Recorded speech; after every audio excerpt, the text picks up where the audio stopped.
Hello and welcome to the town meeting for Monday the 7th. We have a good show for you today, brought to you by Cordova Wireless Communications, your local cell phone and wireless data provider, which is providing your local talk show. And it's very, very local today. We're going to visit with the Cordova Chamber of Commerce and learn about what I think, as a business owner, is a very significant event, November 18th and 19th.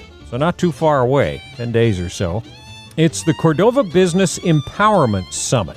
And as you'll learn, this can help people that are in business, that are thinking about going into business. Lots of ideas and strategies and networking opportunities all wrapped up in this. There are events that'll be actually happening at the Cordova Center. If you can't make it, there are virtual options.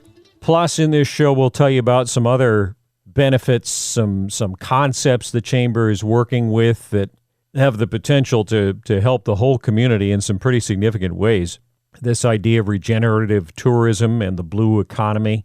And I was fascinated, just sort of almost accidentally while talking to our guests, to find out about this fairly significant health insurance option that Chamber members have. So if you're a really small business that can't take advantage of the buying power that larger ones have, then there may be some possibilities for you in here. So I hope you'll stay tuned and learn about it. Our guests are Kathy Renfelt, who is the Executive Director of the Chamber, and Karen Deaton Perry, the Events and Member Services Coordinator of the Chamber. So stay tuned. Learn a lot today. Brought to you by Cordova Wireless Communications, the Town Meeting Talk Show on KLAM.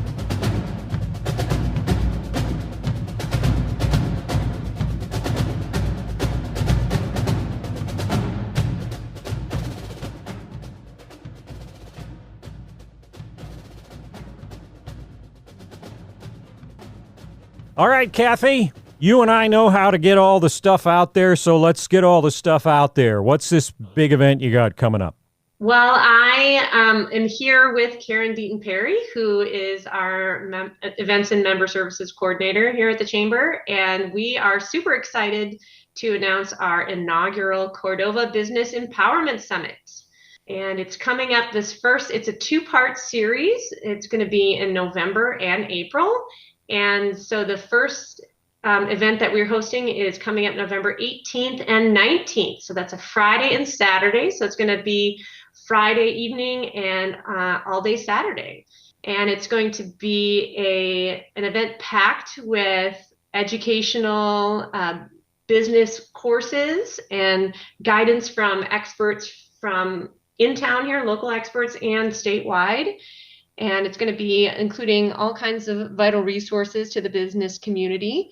And it's also going to be available via Zoom, and it'll be recorded for those to access later who can't make it in person. Wow. Okay, so when you talk about resources and tools for business, what would you say are some of the prominent examples of that? Well, we're going to be having some classes on business planning and financial projections. We'll have one about business taxes with Ron Goodrich. We'll have one on bookkeeping with Christy Andrew, and she has K-12 business solutions. We'll also include some classes on social media. Elizabeth Ellis is going to be joining us. She's a social media professional. Her business is called Be Wild Honey. And then there's going to be an Instagram Reels breakout session, which is going to be hands-on with Karen Deaton Perry. We'll also talk about regenerative tourism and ways for businesses to be involved in that and leverage that work that's happening, and business resiliency. Kristen Carpenter from the Prince William Sound Economic Development District will be talking about that. We're also hoping to have a social aspect of this. Details on that are coming soon. And there'll be lots of networking opportunities as well, kind of woven into the whole thing. Wow. Okay. So, I mean, it's not just like elevated vision for the future, big plan type stuff. You're getting right down into the nuts and bolts of, like you said, like bookkeeping, how to use social media, things that people could take, it sounds like, after they participate, just take right back to their office and implement largely immediately? Yeah, we're really trying to provide tangible, actionable guidance and resources for businesses with this event.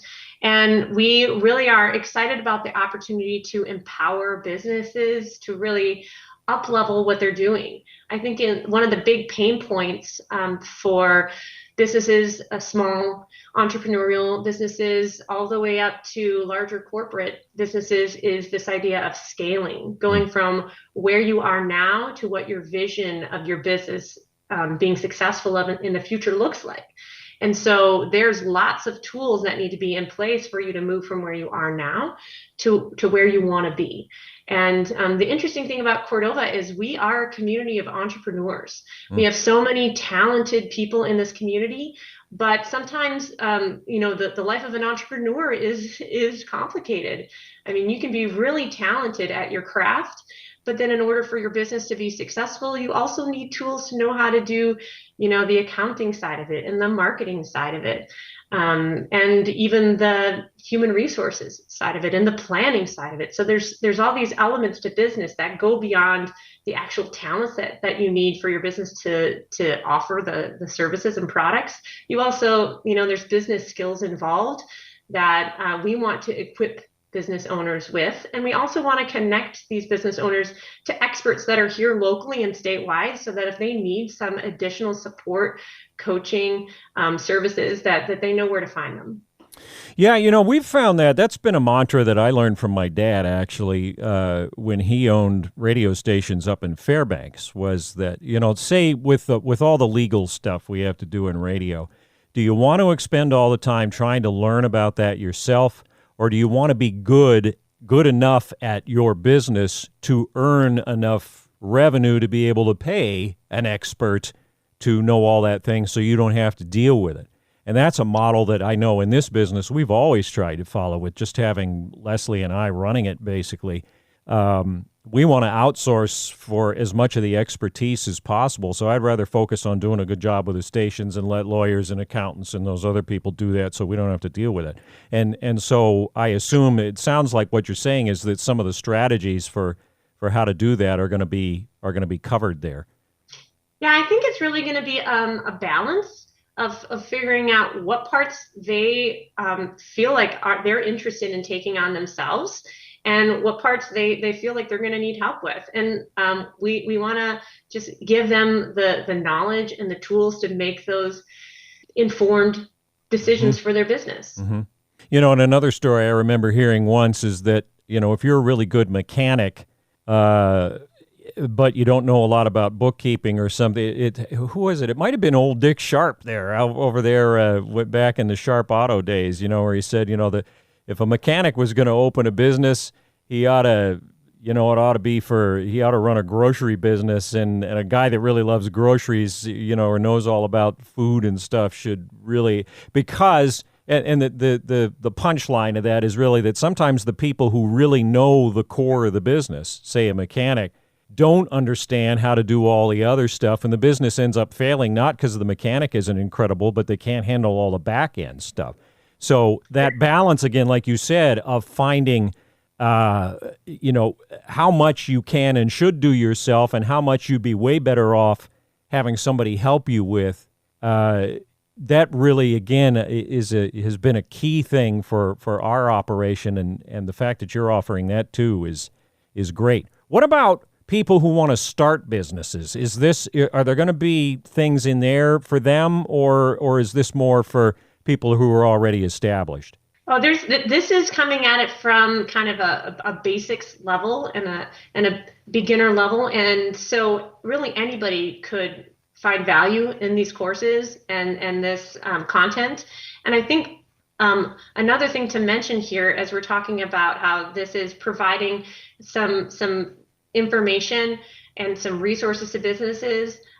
Some of these resources are out there available for free for you. We're going to have people from the Alaska Small Business Development Center who are presenting, and they're going to introduce to this audience all of the opportunities that are out there for free support. I'll also be talking about this regenerative tourism work that we're doing, and how businesses can jump right in and decide for themselves how involved they want to be and how they can leverage what's already being done, for them. And same with Kristen Carpenter and the Economic Development District, how there's free resources out there for businesses to really support projects that they're already doing and plan for the future. Yeah, because I think about that person who maybe has a talent, who has, can make a thing or provide a service that people would really enjoy having available, but they're hesitant to actually go into business doing it because they're intimidated by the licensure and the accounting and the reporting and the rules and all that sort of stuff. So a person in that situation could come and participate in this and get the tools they need to get something rolling? Absolutely. And I think another big part of it too is just to learn that they can be part of this community of business owners and entrepreneurs and organizational leaders, that they're not out there alone, that they're out there doing that with a lot of other people doing the same thing. And we're also trying to really open those gates for communication and collaboration and support within the business community itself. So opportunities for business owners to share with one another and help with one another and kind of work for the overall health of the overall business community then. Yeah, and just providing opportunities for them to, meet and get to know each other and find ways where maybe they're the same. And even if it's just knowing that there's somebody else out there doing it and you can do it too, I think that can be pretty powerful. And I've had the pleasure of speaking to some local business owners that are just starting their business that have come to some of the business collaboration events that we've hosted already, that have said that exact same thing, that they just felt it increased their confidence in their business to just come to this event and be amongst other people doing it, and really just it was just a boost to their confidence just to participate. And I think that's incredible. Yeah. Well, now I know that there are aspects of the membership kind of tied into this, but I want to get over that because you guys are doing some things structurally with memberships. But does somebody need to be a member already to participate in these things? If you've never been a member of Cordova Chamber of Commerce, there's nothing keeping you from coming to the Business Empowerment Summit. It does come with a membership. So when you come in to buy your ticket to the summit, you'll get not only access to these business empowerment classes and networking opportunities, but you'll get access to all the promotional and support offerings that come with chamber memberships. So those two things are, this Business Empowerment Summit is a keystone element of our membership benefits this year. And one of the cool things about the way that we restructured it, Karen sent out this awesome survey to all the membership to ask them, how are we doing in all these different areas in promoting and supporting your business? And which of the tools that we offer are you currently using? Do you currently value? And what do you need to succeed that we're not currently providing? And from that survey came some really interesting information, and we used that to directly influence how we put together this new membership benefit structure. We found that businesses don't all have the same ideal client, that they don't all have the same needs, but one thing that they all could use was help increasing their business knowledge and acumen. And one thing that they also could all use is access to promoting and advertising their business to their ideal client, and tools and resources to learn how to utilize what's already out there and to choose the avenues that are going to help them reach that person. So that's how we put together our membership benefit structure. So what we did is all these promotional and support mechanisms that we had in place, like the printed shopping and dining guide, the online directory listing, the ability to insert your announcements into our emails that go out to the all business list and our internal membership list, The funding notices that we send out in our bi-monthly emails that talk about different grant and funding opportunities, the access to the Chamber Choice Healthcare program, the ability to have us support you and off in your milestone events through like ribbon cuttings, and all of that. We basically, instead of breaking those down and saying, this level member gets this amount and this level member only gets this amount, we opened that up and said, you all have access to all of these things. We're not gatekeeping any of these resources anymore. We're opening it up to all members. And what the different membership levels include now is you can cater that to support exactly how much knowledge and resources through these business empowerment classes that you need. So now our basic membership includes all of those membership benefits that before were allotted based on your membership level. Now the basic membership level gets it all. And then from there, you can move up to the starter level after that, which includes 1 ticket to the summit, and you can pick 2 of the 6 classes to go to. The pro is going to have all those membership benefits, 1 ticket to the summit with 4 classes, and the VIP membership is going to have all those benefits, 2 tickets to the summit, and access to all the classes. And so that's kind of what's included in your membership for 2023. And so you'll be signing up for your membership. Theoretically, if you want to come to the Business Empowerment Summit on November 18th and 19th, you'll sign up for your membership before that time for 2023. So you'll be signing up in November of 2022 for your 2023 membership, which we found a lot of people like to do it that way anyways, so that they have it taken care of before the new year hits, and so that we have you on all of our lists and promotional places in place so that you get the full calendar year of benefits for your membership.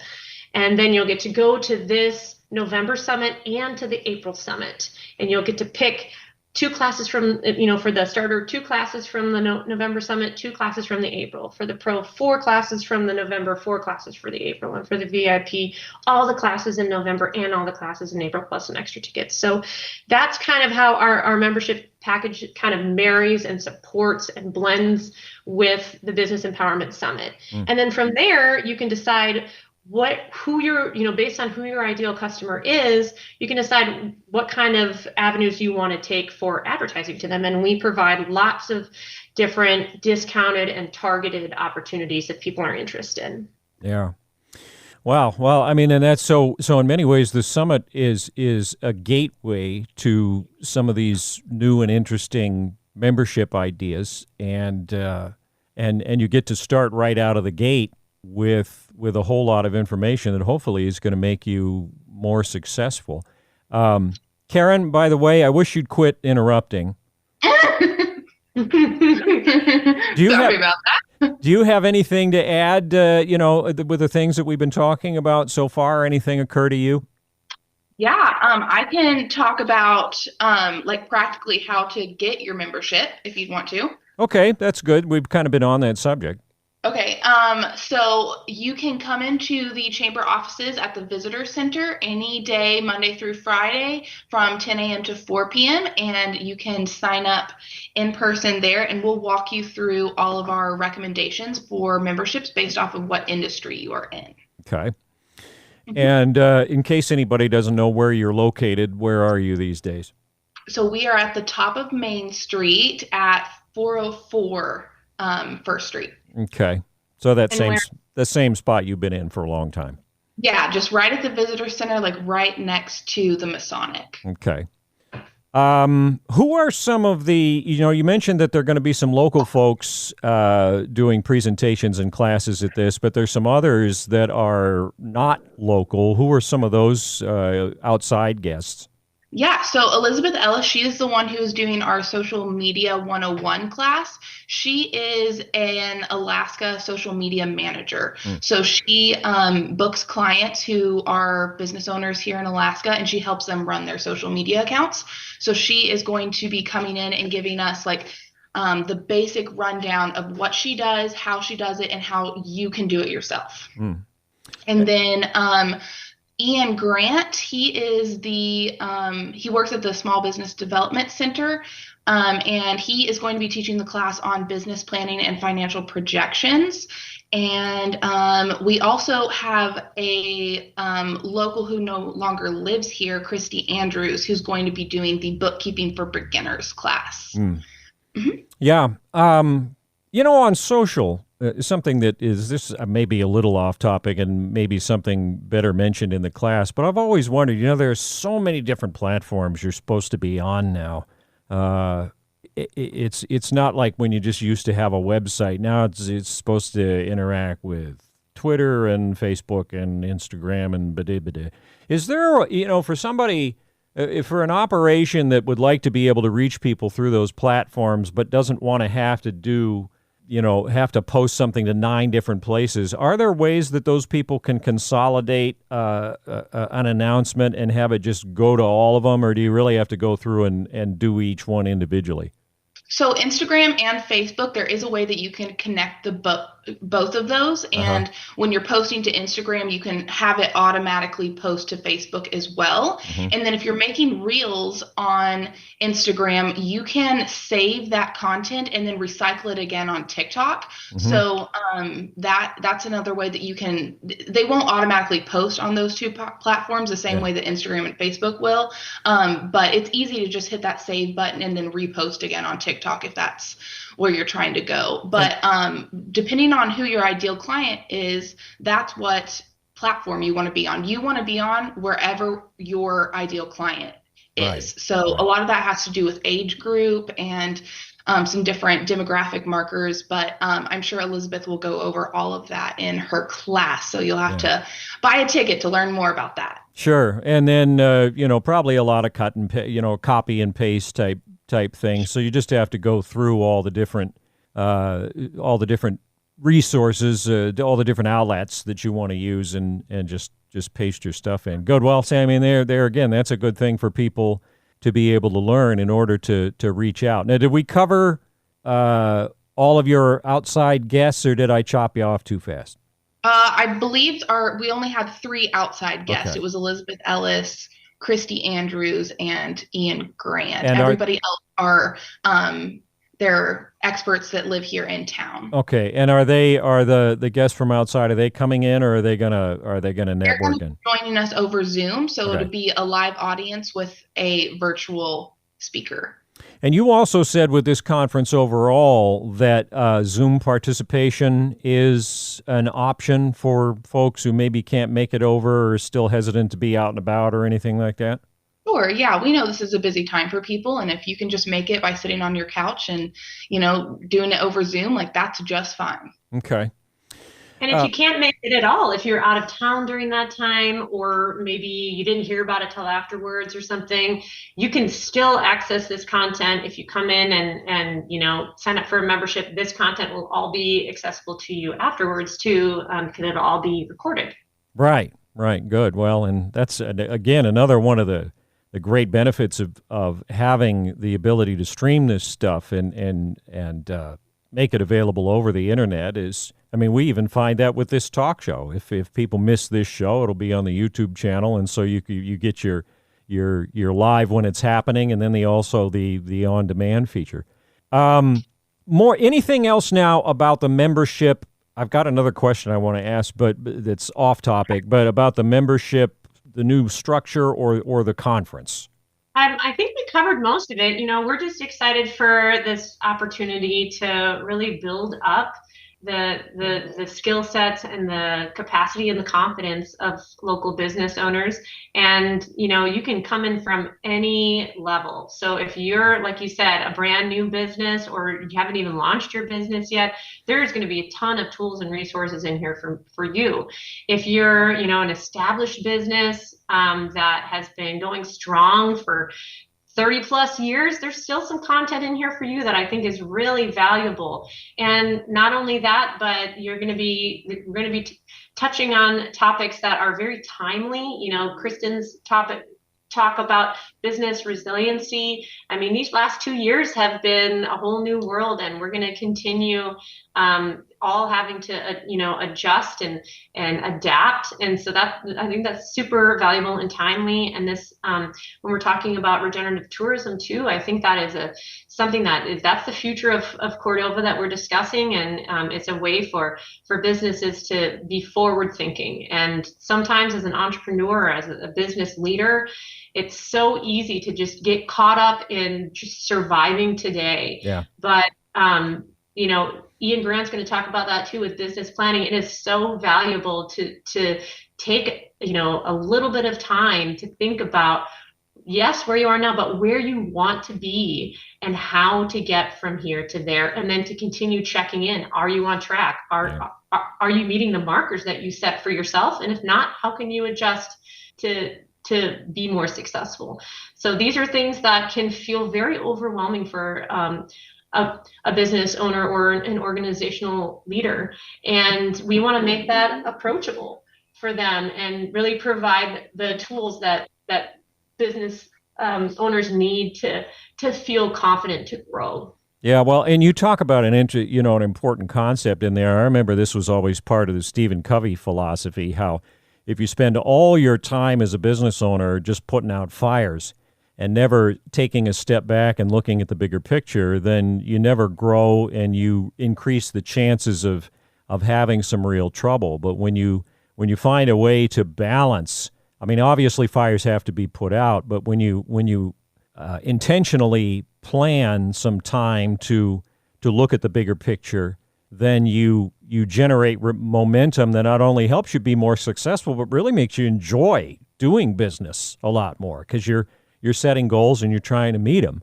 So I'm a big fan of that philosophy, and I'm glad to hear that's centrally incorporated. Something else too, by the way, I want to mention. You were talking about this last 2 years. I really want to congratulate the Chamber for being there for the business community through the pandemic. Probably one of the most challenging business environments for Cordovans since the spill, certainly, and for the business community as a whole, maybe since the last pandemic. And you guys were right in the thick of that, saying, hey, we know this is going to be tough. We've done some research. We've talked to people. We're here to help you make your way through it and hopefully even come out of it better than you were before. Take advantage of this weird couple of years in our history to do more of that planning and start to rethink how you do business. Maybe do a little more outreach over the internet. And so you guys were very forward thinking. And if that kind of expertise is at the heart of this summit, then it really sounds like it's a not to be missed kind of a thing. Well, thank you, JR. I appreciate that. We all do. We were really, like every business during the pandemic, we were really focused on survival, yes, but we always try to keep an eye to the future and try to find a way to grow from these challenges, instead of thinking of them as bad things, think of them as opportunities to grow. Yeah. And I think the business community really did embrace that and appreciate that during the pandemic. And when that happened, like a lot of other businesses, the Chamber's funding was hit hard. Oh, yeah. I mean, we're funded by memberships, we're funded by sponsorships, we're funded by a grant from the city, we're funded by event revenue. Every single one of those things went down substantially. Sure. Our grant from the city went down. It was just they were not able to supply the same level of funding for us during the pandemic as they usually do. Our obviously event revenue was hit hard when people couldn't come in to Cordova, and we've still provided virtual content, hybrid content. We went above and beyond to create all kinds of safety plans and plans A, B, and C for each event. So the amount of effort and time going into event planning doubled or tripled, and the revenue associated with it went down by over 30%. Right. And that's just with events. And then when you talk about memberships, struggling local businesses, it's harder and harder to find room in your budget for a chamber membership. So we really appreciate the members that have stuck with us, that have done what they can to still be involved in the chamber, And that makes a huge difference. And, moving forward, we are keeping an eye to the future. This, we've started and launched some blue economy programs. This way of thinking, this blue economy way of thinking, this model is groundbreaking.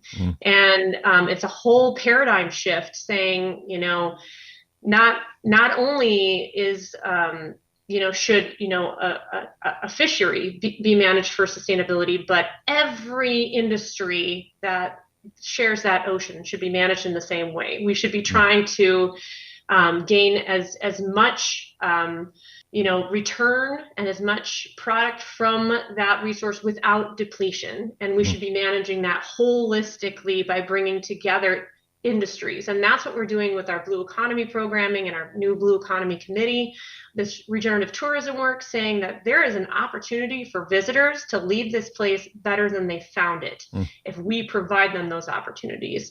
And that's what we're trying to do with regenerative tourism. Both of these things are really cutting edge. We're actually getting quite a bit of interest in what we're doing from outside Cordova. I was just at the Alaska Tourism Industry Association annual convention in Sitka, where I was beating the drum to try to raise everybody's awareness of the importance of the Alaska Marine Highway System and advocate for all the things that we in Cordova and coastal Alaska prioritize and need, and trying to grow my skill sets in multiple areas so that I can provide leadership to this organization and the community.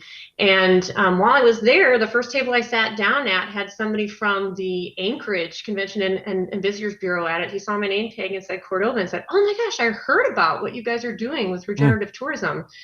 That is cool. Everybody's talking about what you guys are doing around there." And I said, "Wow, I didn't know that, but that's cool to hear." So, these programs that we're doing, this is tomorrow's Cordova.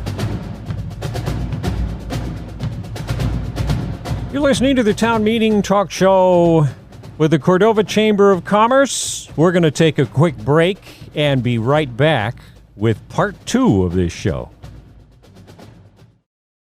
Let me ask now, because there are a couple of terms in there that I've heard and have seen in various news releases, particularly from monitoring news from the fishing industry. But for the benefit of anybody that maybe hasn't heard them, can you give the cliff notes of what the blue economy concept is? Sure. So the blue economy concept is that we want to be looking at all businesses and all industries that share one resource, whether that, there's different definitions of blue economy. You can think of it, all industries that share the ocean, or all of them that share water in general. For our purposes, we kind of think of it having to do with oceans and waterways. And so we're talking about shipping, energy, commercial fishing, mariculture, tourism, artisans, local producers that are creating products and services from things that are ocean based, and everybody who's out there using that resource for other reasons. That's where you get into things like I said, shipping and charter boats tourism and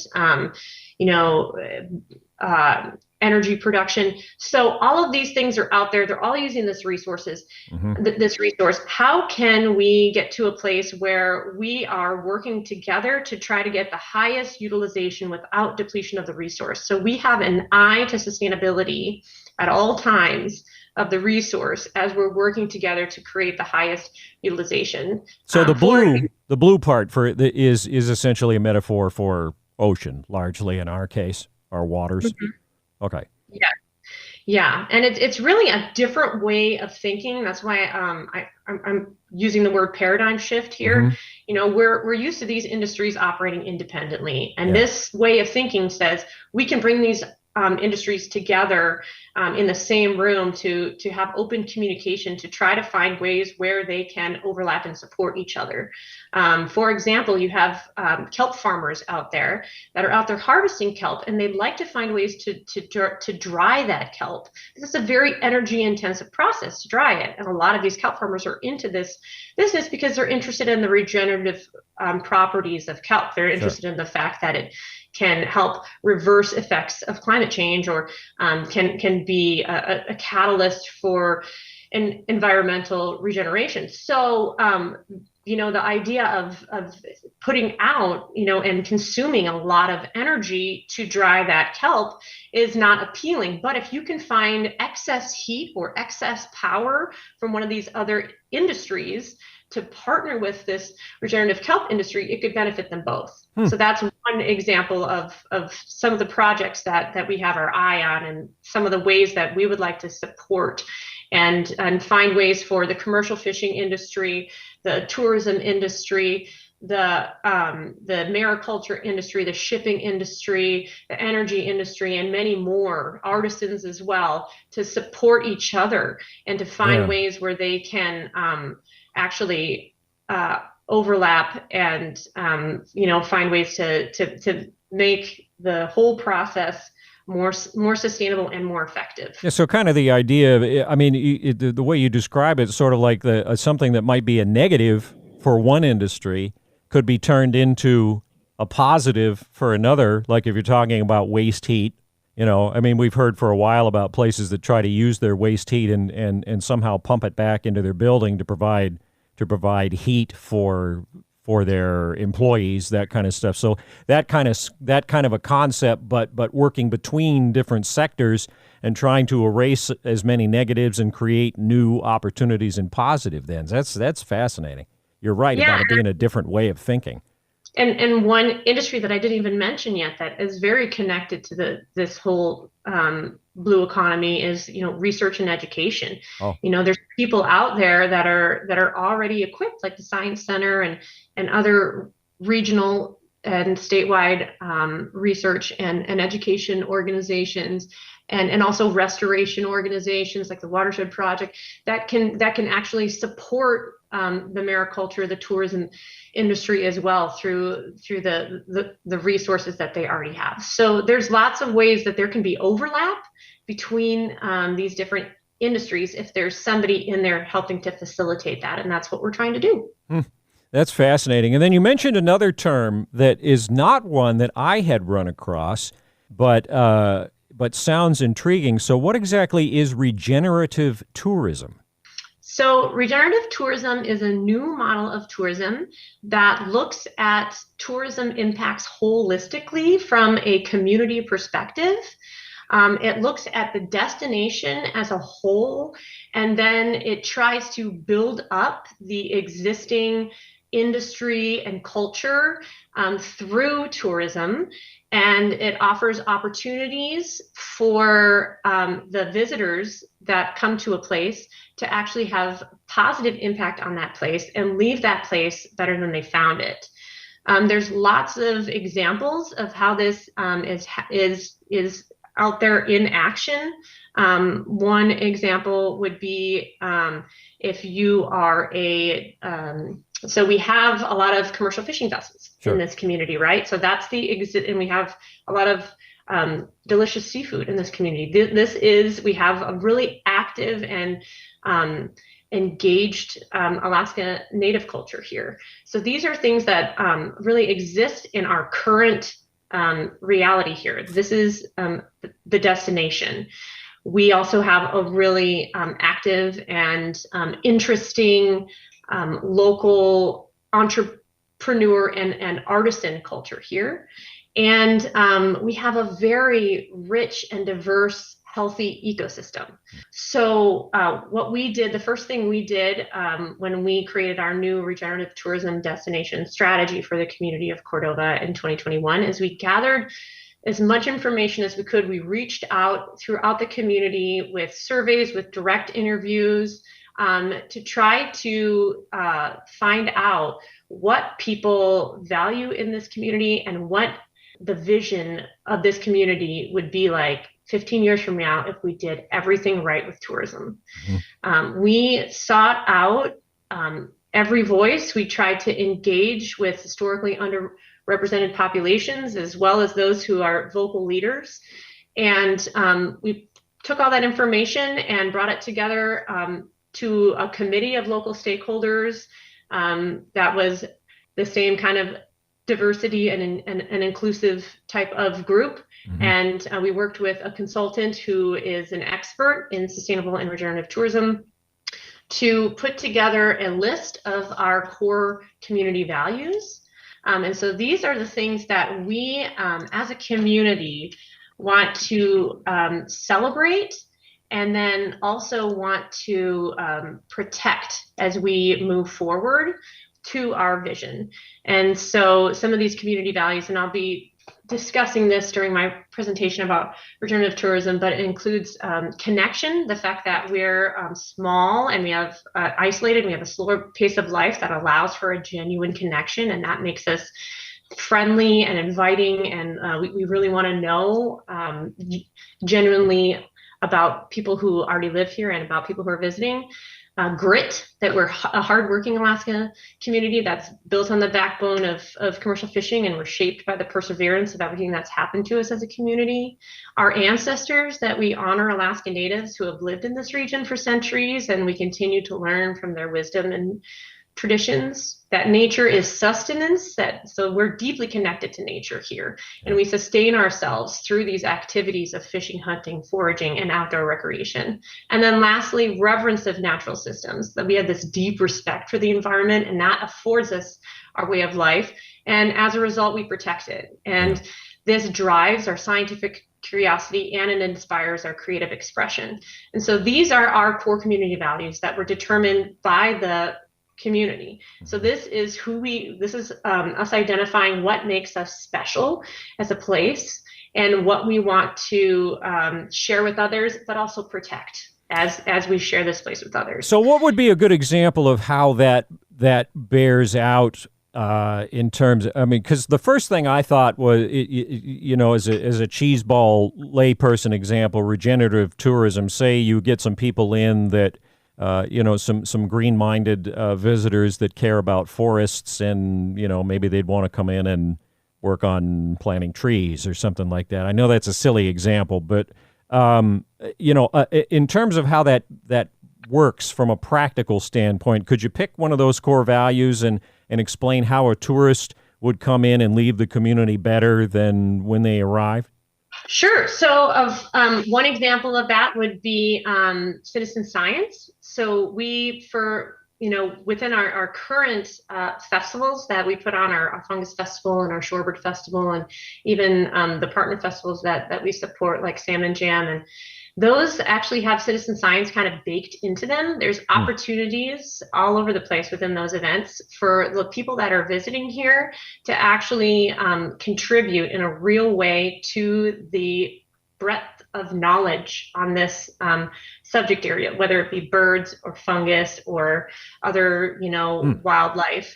So we provide them tools and access and incentivize that behavior during our festivals and events to participate in citizen science. And somebody who wants to start offering, for example, a new hike or bike tour or kayaking tour, they could bake that citizen science aspect into that tour offering.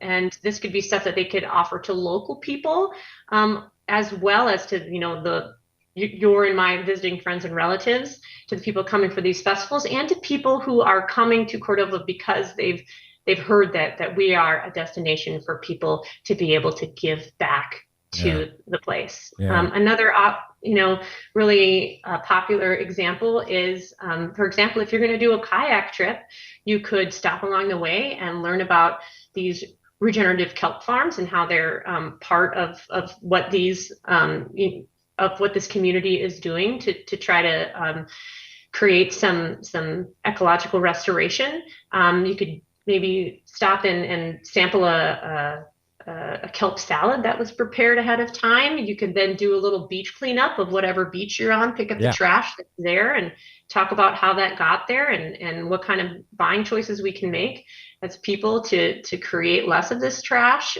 And then you can come back to town and have opportunities to do some really hyper local spending at, say, like a little local artisan market or within local shops, knowing that you are benefiting directly the local people in that community. And then maybe at the end of the day, there's a pie social that's put on by one of the local community groups where you know that you're enjoying yourself and you're contributing to helping this local cultural organization, whether it be the Pioneer Lodge or the Native dance troupe or whatever the cause may be that you're helping to support that just by being there. And that's a really wonderful way to travel.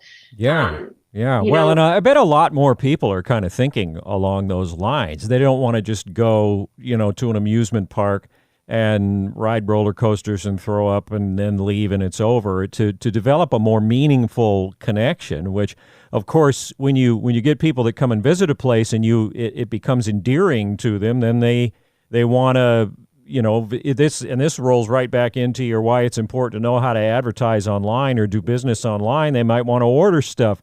I went to Cordova. I loved it. I connected to the community.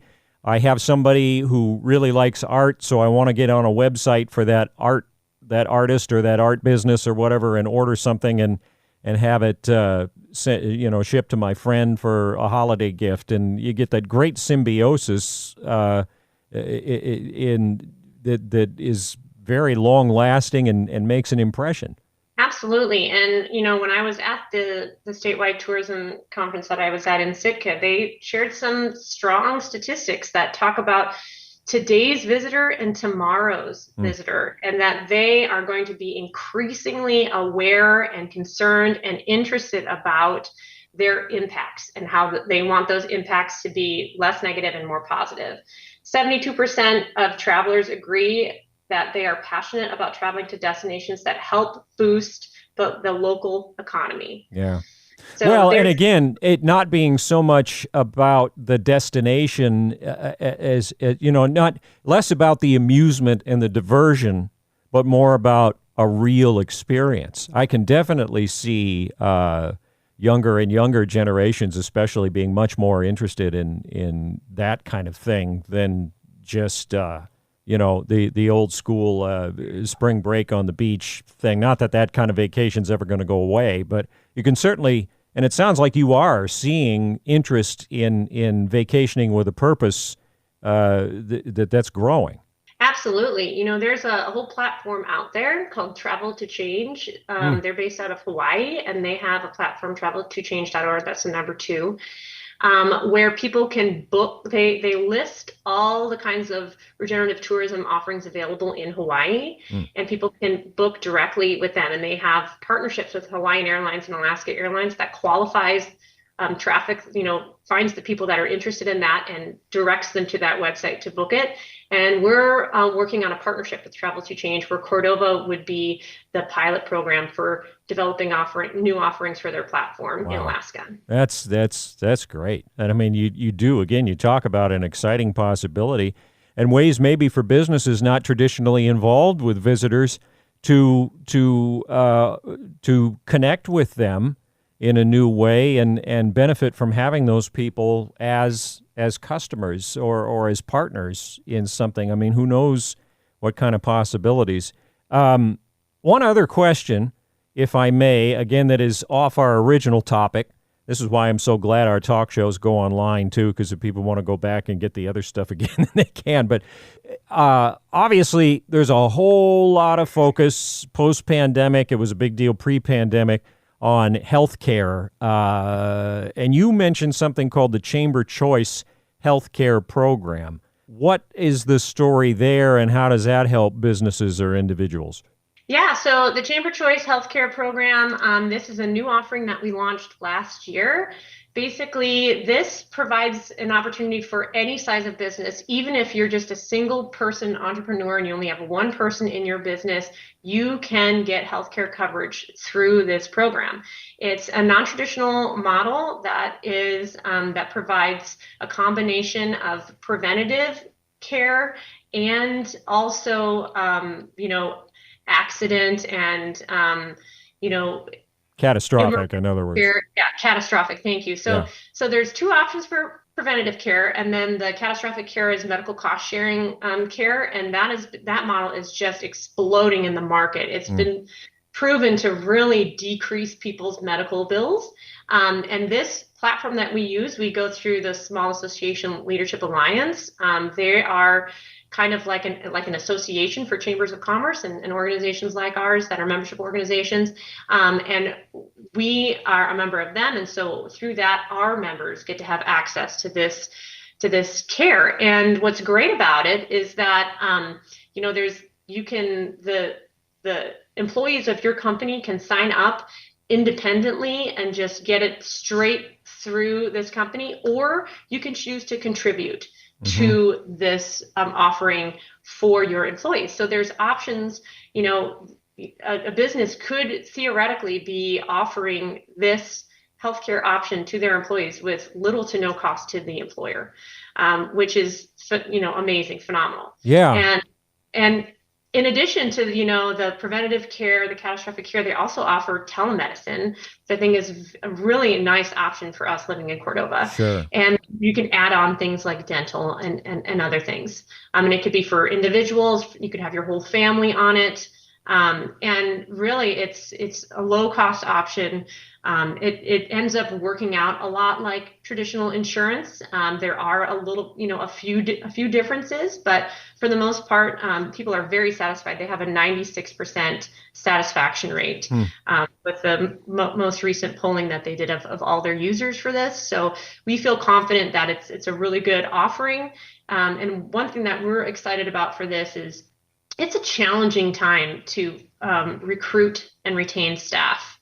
And we think that this could provide a really great tool for businesses to recruit and retain. And the fact that we're offering this to any local business in Cordova, that makes Cordova itself a good destination for workers, for people to for a job, knowing that pretty much any business in town could offer them healthcare coverage. Yeah, well, I know for years we struggled with that until we found a way to do insurance in a way we could actually afford. We were just, Les and I, there wasn't a way for a business our size to take advantage of bulk pricing or bulk participation.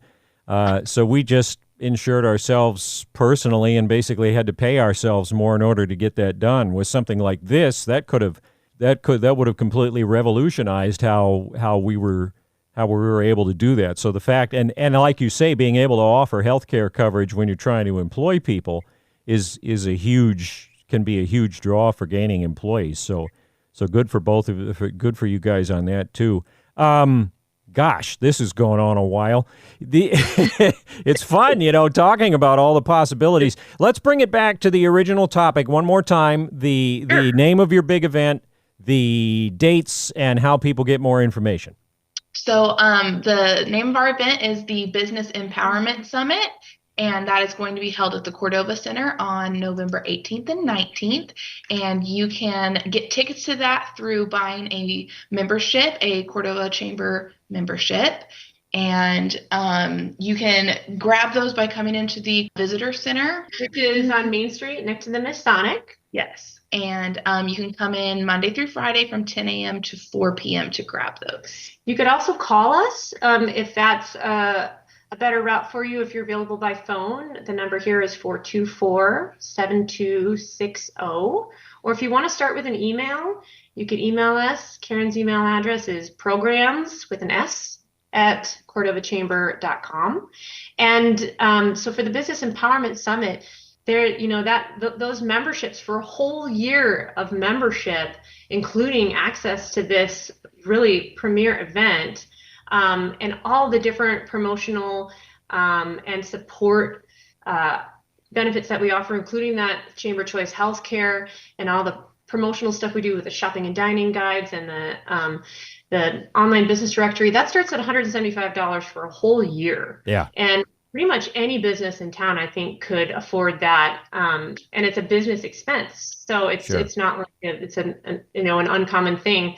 So you could even talk to your prepare about that too. But this is, I think, a great opportunity. Depending on how many classes you want to get, you can get a higher level membership. Again, if you can't come in person on the 17th and 18th of November, you can come via Zoom, or you can watch the recording. And we're going to do this again with new classes and more classes in April. Yeah.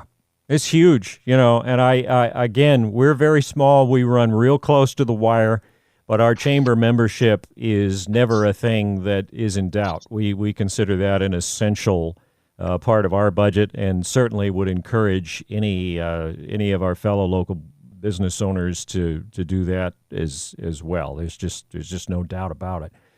Thank you so much, both of you, for the time. It was a little more of a marathon than I expected, but it's such good information, which, again, I'm looking forward to making available for anybody who wants to hear it again or hear it after the fact or pass the information on. In fact, if you guys, once I have it up there, if you guys want to let folks know the show is available, then they can go to our YouTube channel and check it out. But a delightful visit as always, and I hope we'll continue to do these as often as possible. Thanks. And if people have want to find more info on this, they can go to cordovachamber.com. And I was going to say website overview would be good. Yeah, this Cordova Business Empowerment Summit will be listed under events on our website. So if they want more information, there's information there about speakers, about the event schedule. We'll have a link there for them to get more information about membership so they can sign up for that. And if there's larger organizations and business leaders in Cordova and outside Cordova who want to support programs like this, like the Business Empowerment Summit, like the regenerative tourism work that we're doing, like our Shop Cordova First, local shopping work that we're doing, like the big events that we do, we have actually corporate memberships now too, which really are like an elevated platform for those larger organizations and corporations and business leaders to kind of step into a leadership role with helping us deliver these visionary programs to the community. Okay. Well, again, CordovaChamber.com is a great site for getting overviews on all of this. It's always been laid out well, so the different sections are easy to find. So if people want to look up the summit or any of the other items, you guys always seem to be right on top of it, getting that on the site. Thanks again for the visit. Really enjoyed it. Thank you so much.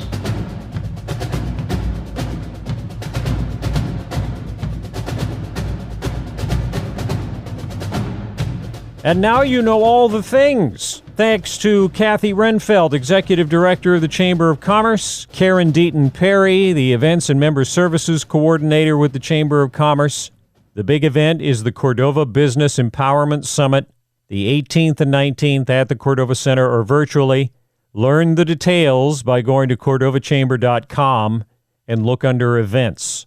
Every time we talk to the Chamber, they just continue to amaze.